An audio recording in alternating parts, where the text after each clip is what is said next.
Welcome വേഗേഴ്സ്. നമ്മളൊരു വാഹനം high സ്പീഡിൽ പോയിക്കൊണ്ടിരിക്കുമ്പോൾ മുന്നിലൊരു ടേണിംഗ് വരികയാണ്. പോയിക്കൊണ്ടിരിക്കുന്ന അതേ വേഗത്തിൽ തന്നെ നമുക്ക് ആ ടേൺ എടുക്കാനായിട്ട് സാധിക്കില്ല. അങ്ങനെ ശ്രമിച്ചു കഴിഞ്ഞാലും നമ്മൾ ആ വാഹനം ട്രാക്കിന് വെളിയിൽ പോകും. ഈ കാർ റേസിംഗിന്റെ വീഡിയോസിലൊക്കെ അങ്ങനത്തെ ഒരുപാട് സിറ്റുവേഷൻസ് കാണും. ഇതിനെ പറയുന്ന ഒരു അണ്ടർ സ്റ്റിയർ എന്നാണ് കേട്ടോ. ഇത് ഫ്രണ്ട് വീൽ ഡ്രൈവ് വാഹനങ്ങളിലാണ്.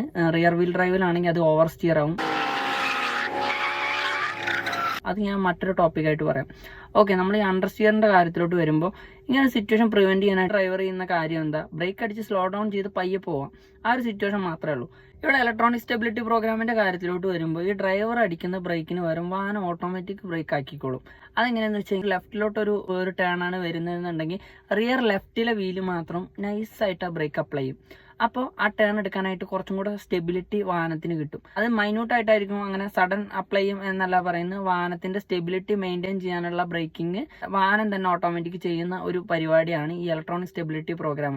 ഇത് ഓരോ കമ്പനിയും അതിന്റെ പേര് വ്യത്യാസപ്പെട്ടിരിക്കും. ഇനി എന്തുകൊണ്ടാണ് ഈ അണ്ടർ സ്റ്റിയർ ഓവർ സ്റ്റിയർ ഒക്കെ സംഭവിക്കുന്നത് എന്നുള്ളത് ഞാൻ മറ്റൊരു വീഡിയോയിൽ പറഞ്ഞുതരാം.